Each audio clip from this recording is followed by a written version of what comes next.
Hello ಸ್ನೇಹಿತರೆ, ಶ್ರೀ ರಂಗ ಟಿವಿಗೆ ಸ್ವಾಗತ ಸುಸ್ವಾಗತ. ಸ್ನೇಹಿತರೆ, ನಮ್ಮ ಶ್ರೀ ರಂಗ ಟಿವಿಯನ್ನು ಸಬ್ಸ್ಕ್ರೈಬ್ ಮಾಡಿ. ಸ್ನೇಹಿತರೆ, ಈ ದಿನ ರಾವಣ ದಿಗ್ವಿಜಯದಲ್ಲಿ ರಾವಣನು ಯಮನೊಂದಿಗೆ ಮಾಡಿದ ಯುದ್ಧದ ವಿವರಣೆಯನ್ನು ತಿಳಿದುಕೊಳ್ಳೋಣ. ನಾರದ ಮಹರ್ಷಿಯ ಸೂಚನೆಯಂತೆ ರಾವಣನು ಯಮನನ್ನು ಗೆಲ್ಲಲು ಸಿದ್ಧತೆಯನ್ನು ಆರಂಭಿಸಿದನು. ಪ್ರಹಸ್ತ, ಮಾರೀಚ ಮುಂತಾದವರೊಂದಿಗೆ ಸಮಾಲೋಚನೆಯನ್ನು ನಡೆಸಿ ಸೇನೆಯನ್ನು ಸದ್ದುಗೊಳಿಸಿದನು. ಉತ್ತಮವಾದ ವಸ್ತ್ರ ಧರಿಸಿ ಊಟೋಪಚಾರಗಳನ್ನು ಮಾಡಿ ಯಮಲೋಕದ ಕಡೆಗೆ ಸೇನಾ ಸಮೇತನಾಗಿ ಹೊರಟನು. ಯಮಲೋಕವನ್ನು ಪ್ರವೇಶಿಸಿ ಅಲ್ಲಿರುವ ಕಿಂಕರರನ್ನು ಒಡೆಯಲಾರಂಭಿಸಿದನು. ಸೇನೆಯವರು ಪಾಪಿಗಳನ್ನು ಬಿಡಿಸಿದರು.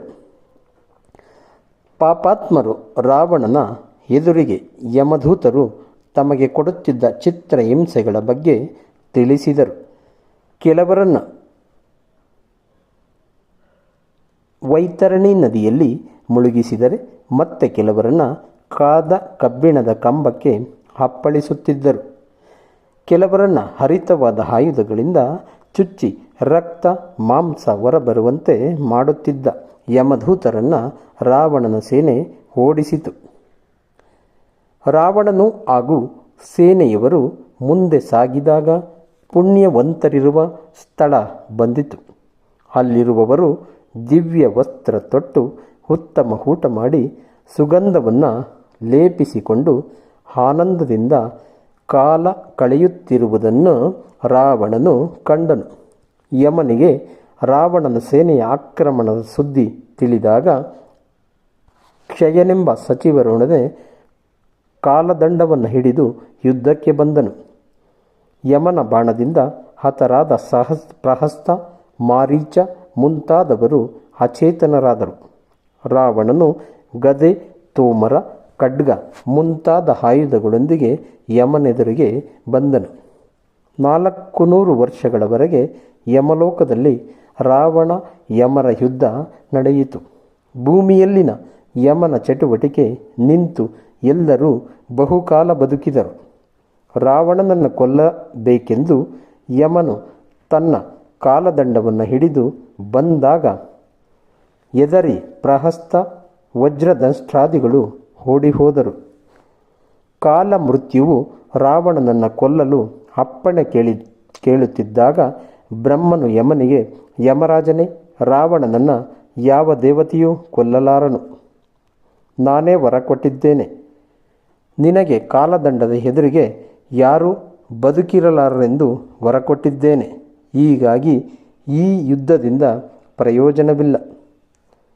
ರಾವಣನ ಎದುರಿನಿಂದ ಕಣ್ಮರೆಯಾಗು.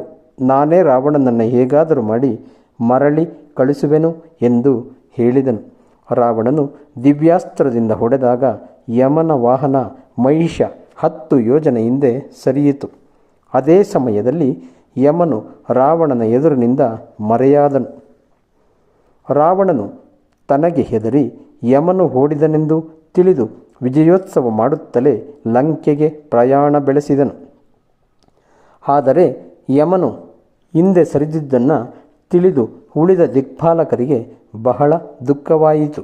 ಲಂಕಾನಗರದಲ್ಲಿ ಸಂಭ್ರಮದ ವಾತಾವರಣ ಉಂಟಾಯಿತು. ಎಲ್ಲೆಡೆ ತಳಿರು ತೋರಣ ಕಂಡುಬಂದವು. ಲಂಕೆಯಲ್ಲಿ ಆನಂದಮಯ ವಾತಾವರಣವು ಉಂಟಾಯಿತು. ರಾವಣನಿಗೆ ಯಮನನ್ನೇ ಗೆದ್ದು ಬಂದಿದ್ದೇನೆ ಎಂಬ ಅಹಂಕಾರ ಇನ್ನೂ ಹೆಚ್ಚಾಯಿತು. ಅವನ ಯುದ್ಧದ ಸಹ ಹೆಚ್ಚಾಯಿತು.